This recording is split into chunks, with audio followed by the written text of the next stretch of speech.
When Yoda808 says, hey Chisgule, put your captain in this fort, I want to try to solo fill it, then obviously the answer is going to be, yes sir, Master Yoda. So into the garrison I went with my captain, and what happens next is our best attempt for Yoda808 solo filling a fort.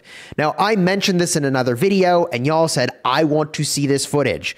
Show us the fort defense, Chisgule. So here we are. Kick back, I'll give you the context of how we got here, how the KVK is going, and we'll get a look at the report.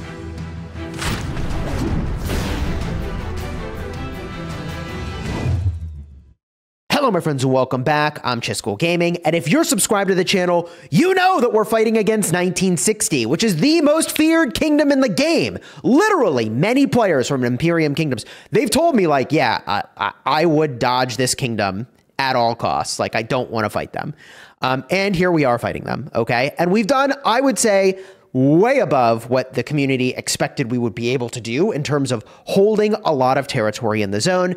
These particular forts that were being attacked by 1960 at this time were the ones that border the G4 territory, well, what was G4 territory in Zone 5.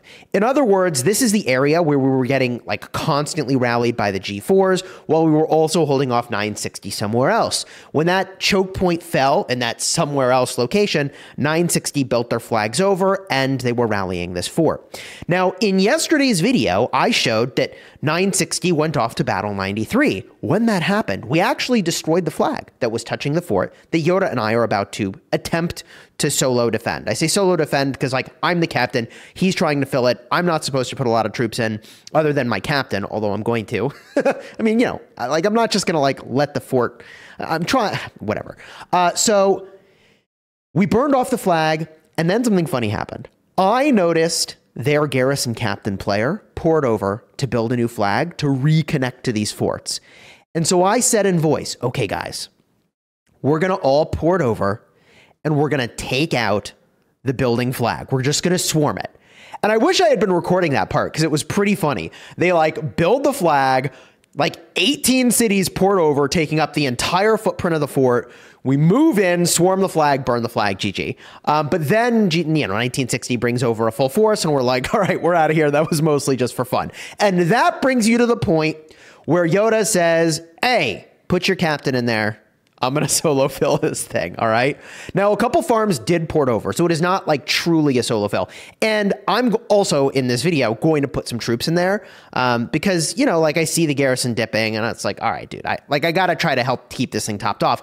But keep in mind, something's kind of funky here. As a garrison player, I have to have infantry to properly garrison. Like, I have to, right? Like, unlike a rally situation where you can have one troop and still run the rally, the garrison is not like that at all. If I don't have the ability to keep putting large quantities of infantry into a flag or a fort, I can't garrison anymore. I'm knocked out. And there's only so many garrisons in our kingdom, so it's very important that, like, and I mean, we actually have a lot of garrisons in our kingdom, but like, when we talk about have, you know, the captains plus the equipment plus inscriptions, like, there's only so many players that have that, like, trio of things. And it is interesting that the game has really moved in this direction of extreme differentiation of players. Like, it used to be just, do you have the commanders? Then it became, do you have the commanders and the equipment? Then it became, do you have the commanders, the equipment, and the armaments? And, like, oh, and the legendary city theme, by the way. But, like, here we are, right? Here we are. So I'm going to try to be the captain. Yoda's going to try to stuff his troops in there. He's got some crazy fat marches using leadership commanders, which is pretty funny. And the issue here is velocity. When they start swarming this fort, like, we just can't keep up with the velocity of troop drain. And when we were talking about it afterwards, the issue is that Yoda will get all 7 of his marches into this thing, but one of those marches, like his lowest march, still has 200,000 troops. So in order to take that back to his city to put a fresh march in, the garrison is dropping 200,000 troops, plus it's still taking damage, plus it's still getting swarmed. So yeah, solo filling against 1960. At the end of the day, ultimately doesn't work. we lose the garrison, it gets burned. But how did we do? Let's look at the report. So all in all, just looking at the dead troop count, not a terrible trade.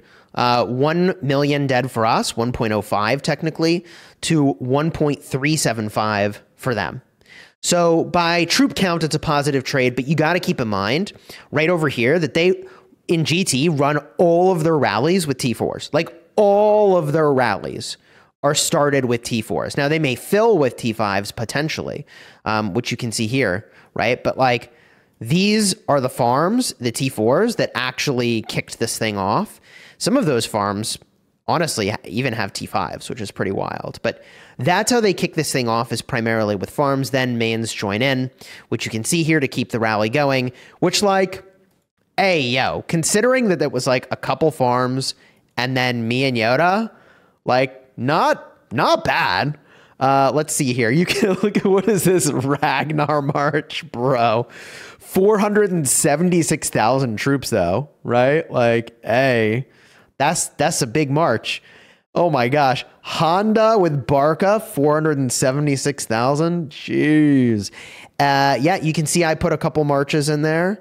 There's Yoda808 again, Dark Knight, Yoda, Abe Farm, Yoda, Chisgule again, Yoda, Dark Knight, Abe Farm, Yoda, Abe. Abe got a lot of troops in there, as did Dark Knight. Yoda again. Oh, and this was supposed to be the garrison we swapped to. So when my garrison's about to pop, we were going to use his Xeno Gorgo. And then I would try to get back in with the captain and we switch back to it as fast as we can. That was like the game plan. We never got to that point.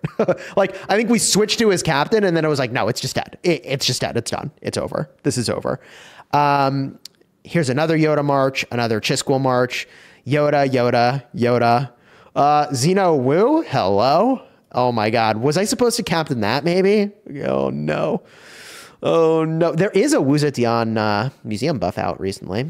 By the way, Yoda march. So a lot of dead troops for Yoda here. Yoda is still over 500 million power. I think he's over 600 million power. I don't know where Yoda's at, but I mean, he's like bottomless troops, but not actually. So, you know, he's dropping a lot of power here. Then we look at the swarmers, 48,000 to 118, 21,000 to 87. 29,000 to 67, 20 to 47. I mean, swarming a fort sucks. There's like no way around it. Like we have 3 million troops in there in an ideal world. 18,000 to 81,000, 27 to 49, 47 to 66, 20 to 32, 28 to 45, 16 to 25, 22 to 28. And this is like the tail end. I mean, I don't know. Is it worth reading these out loud? This is when it burns, right? Like little trades here, and then it pops. My boy Lempira in the trade. Yeah.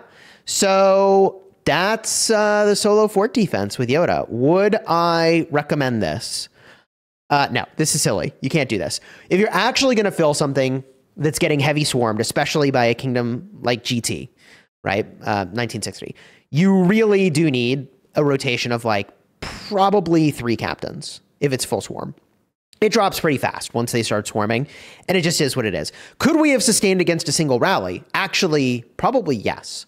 I was doing the same thing, sustaining against a single rally with my farm, which now has, I think, 10 million dead troops, almost, maybe more than 10 million. Honestly, I lost track. All tier 4s. And I had the same issue that Yoda was having, although, you know, the DPS was not nearly as much. It was just a single rally. And I was using those tier 4s, and I'll show you the dead troop count, but I was using those tier 4s, and I would basically use a 50% expansion. I'd get in with over 300,000 troops. When I got down to under 100,000 troops on my lowest march, I'd take it out to put a march back in. But the thing that sucks about that is you're still taking 100,000 troops out of the garrison to get another 200,000 troops back in. When Chadsky was watching this, he was like, bro, Chisgule, you are like constantly flowing troops into that garrison and out of that garrison. I was like, yes, literally, I'm on the screen. To do this, you literally are constantly like, take out the lowest march, and then you spam click whatever like the game wants to give you to send in. You send in a march, right? And you just do that over and over and over and over. And that's how I drained my farm here. Only 9.3. For some reason, I thought it was 10 million dead troops. But anyways, I mean, whatever, 9.3. I'm close to killing off everything on this account.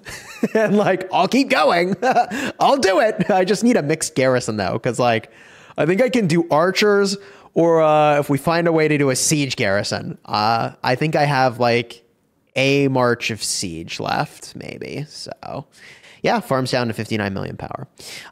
So, you know, what's happening now in this KVK? Well, we've actually been evicted from zone 6 is what it is. I can show, like, you know, we got kicked out of this area, right? And we did, I think, a great job holding for as long as we did. I don't think, I mean, quite literally, we were told by some folks in 93, they were like, yeah, we think you'll make it 8 hours against GT in this zone, right? And we made it through this zone without losing a single flag. When we got in here, we did as good as we could, holding for as long as we could. And we lost territory slowly and steadily, but we made it hurt along the way. And now we'll presumably be reallocating into this zone. And people had these really weird takes. They're like, why aren't you fighting 1960 and these kingdoms at the same time? And it's like, I don't know, maybe because we're fighting 1960. Isn't it obvious that we're not trying to fight both kingdoms at the it's really 5 kingdoms at the same time. One of them is 1960. Like, isn't it obvious? But it isn't obvious to everyone. So anyways, now we're kind of cruising in here and getting set up for what's next, which brings us to some pass openings. People may see that, like, okay, so you're not in zone 6, you're out of the KVK entirely. And like, that is not how free-for-alls work, my friends. I don't know how I can possibly say this more times than I already have, but a free-for-all is a last kingdom standing. So I feel like what we did here was really fun, really amazing, but very much like an appetizer for what happens next. So what does happen next? I mean, like, these passes are going to open, and 960 and 93 are going to start to fight at these level 7 passes. We will be in this zone over here. I mean, you can see we're already here, right? And that gives us, you know, obviously attack vectors to 960. Theoretically, if we go over to this pass, we have an attack vector on 93. But I think the most, like, obvious opportunity for all kingdoms in this KVK is when Kingsland opens. Because if it took as much effort as it did to evict us when they were only fighting us, there's still a lot of opportunity in this KVK to do stuff. Even if you start, I genuinely feel that if we had started in our starting zone and done nothing all KVK, we still could have had a grand entrance into here and into maybe even Kingsland coming in fresh, while, you know, 93 and 960 are both occupied in here. But I feel like people would have just viewed us as snakes if we just sat in our starting zone. Like, it doesn't matter how smart it would have been to try something like that. I think people would have lost a lot of respect for that style of, you know, playing free for all, honestly, like, optimally. But I have no regrets about the strategy choices we made. And at any point in time, 960 could have been like, the juice isn't worth the squeeze, and they just back off. They didn't, which is fine. We go from there. And, you know, people will say, oh, that's copium. I mean, honestly, not really. Like, I'm very, very proud of the defense that we had here. Honestly, like, how many kingdoms in the game can say that they would even attempt something like that with a straight face? Oh, and I guess I'll say, you know, for those of you wondering geographically, where were those forts? This is where those forts were. The Yoda. Yeah, you know, solo. There were other people filling, so it's not truly a solo fill, but the intention was to solo. So I feel like it's still fine to call it that, because, like, that was genuinely the intention, and you saw how many of his marches he put in there. All right. If you enjoyed the vid, throw a like on here. Consider subscribing.